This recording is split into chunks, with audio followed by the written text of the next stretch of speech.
The friend's tale as told to me. I spoke to a very good lady, Anya Handa, of the People Help People Foundation on the 20th January 2015 and thought I met a friend indeed. She was great to talk to, and I felt as though we had known each other for a long time. I wanted to learn more about a client of hers whom she called A, but I will now call her Alice. And Anya first met Alice on the 16th January 2014. She had found out about Alice through a friend in the Migrant Access Partnership in Leeds, who knew about her campaign to end female genital mutilation, FGM. At the time of the introduction, Anya thought that Alice just needed a friendship and moral support. However, on the day of their meeting, Alice confided in her that she had a home office return visit coming up in 2 days, and she wanted Anya to be there with her and her daughters, as she was scared. Alice is an amazing woman in her 30s and pretty too. She has a degree in HR management. She came to this country pregnant with her second child to escape the FGM of her daughters. Alice underwent FGM as a baby and has suffered physical and psychological problems as a result, especially during childbirth. How can someone be cut and stitched in this way? Given her awful experiences, you could call Alice a victim, but she refused to be one. She enrolled her eldest daughter in preschool. She helped fundraise for the school and worked as a volunteer helping other women in similar position to her. She attended church regularly, and maybe her faith, along with her huge love for her daughters and friends, helped her to keep her going. She booked herself into every possible seminar on women's issues so that she could learn more and help others in need. Anya told me that Alice was smart and they quickly became friends, even though they had completely different backgrounds. They are both women in their 30s with a lot of life experiences who just want to help other women and protect young girls. Their shared interest gave them a strong bond. I joined them in that.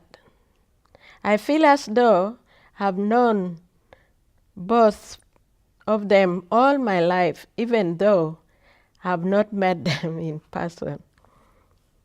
I've spoken to Anya on Skype, and I've fallen in love with her strength and what she does to help other victims or vulnerable women. Anya told me that on the day they met, Alice had legal representation, but she still asked Anya to be with her during the home office return visit. Anya told her that she would if the solicitor agreed. She emailed him to tell him of her involvement and to offer her support in compiling evidence, but was shocked the next day when he called Alice to tell her that he was not going to represent her through legal aid after all. He did not bother to reply to Anya's email, which made her angry. This was a massive blow to Alice, as they had no one to represent her, and Anya had to work frantically all Wednesday evening emailing and tweeting to try to secure alternative legal help for Alice. Fortunately, Felista Gray, QC, tweeted back immediately saying that she was willing to help and that by coincidence she would be in Leeds that Friday. Felista lives in Australia and had not been to Leeds for many years. It was very unexpected. Anya felt guardian angels were watching over them. On Thursday, Anya attended the Home Office return visit at Alice's home.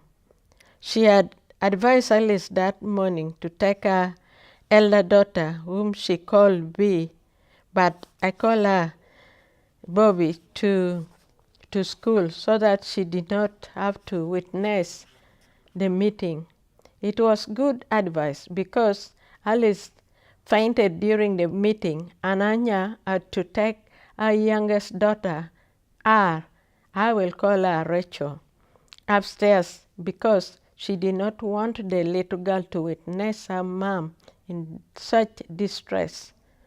These kinds of things can last a lifetime.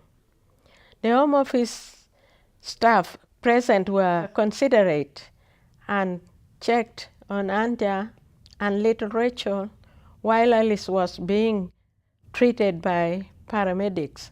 However, having two Home Office staff wearing full protective gear was very intimidating, even if they were gentle. While all this was going on, Rachel fell asleep in Anya's arms and slept like a baby. It is hard not to become emotional, attached when children are involved. Thinking of her little smile motivates me when I'm working all hours on this case, Anya told me later. Every time she said goodbye, Rachel would burst into tears.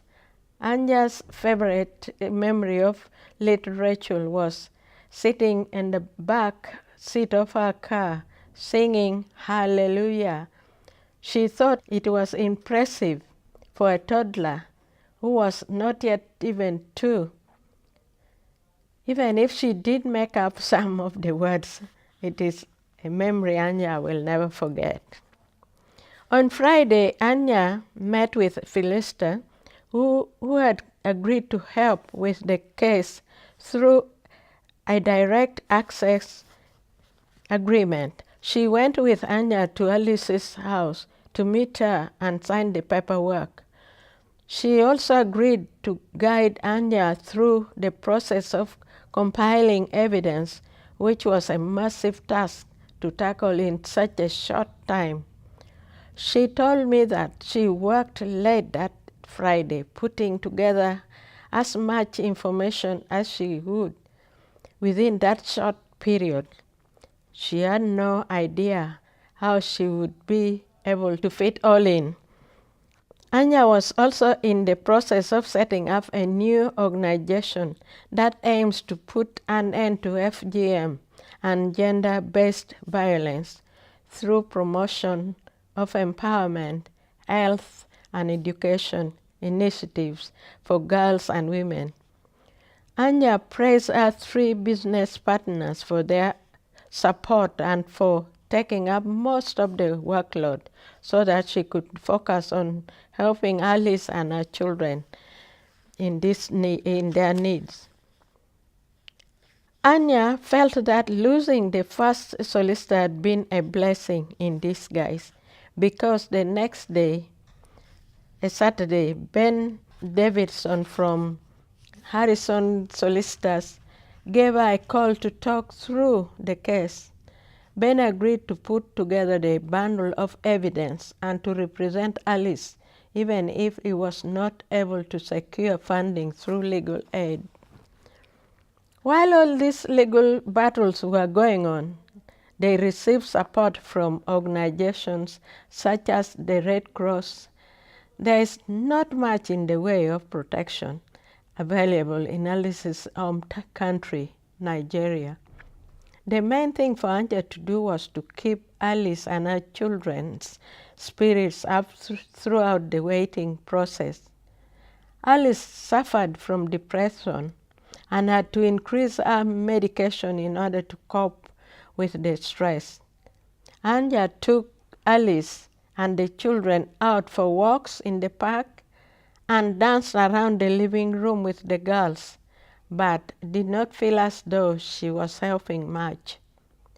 Women like Alice are separated from friends and family and have no choice about where they end up. The day came when the work was complete, and Alice asked Anja to accompany her when she took in the bundle. Anja witnessed how people had to present their cases, very personal details, through glass partitions in a public waiting area, which felt very degrading. It brought back to her the negative assumption that all asylum claimants are deemed to be liars unless they can prove otherwise. Unfortunately, this was also the case with Alice, and the Home Office gave a negative decision on the fresh evidence that she had submitted. It appeared that they had not considered its context, in particular the recent case law upon which this fresh evidence was based, or the situation in Nigeria regarding the protection of a single mother with 2 young children, which was clearly different from that of 2 years ago, when her evidence was first presented. Alice was told her case had no merit, that she would have to return to Nigeria, and that she would only be able to appeal this decision from outside the UK. There might be the opportunity to challenge the decision because they had not commented on the fresh evidence. But Alice did not have legal aid, even though Philista Gary had offered to support Alice's case. She lives outside the UK, so that wasn't an option because counsel may be needed at a short notice. Anja felt that Alice had been let down on a number of times and levels, first by her family, who subjected her and her elder daughter to FGM. Alice had fled to the UK whilst pregnant with the second child, a girl, then by well-meaning but incorrect advice from some support organization. Third, by the solicitor who took on her claim, but then dropped her before undertaking any work. Fourth, by the male judge who was utterly unsympathetic and questioned her credibility. And finally, by the Home Office, who responded too harshly to the fresh evidence without considering its context, and for mistakenly publishing Alice's confidential information on their website without her permission and without offering legal recourse until later. Alice and her children were deported back to Nigeria. During their first ever meeting, Alice told Anja that she needed to protect her daughters. She wanted them to be proud of her when they were old enough to understand, because nobody had protected her.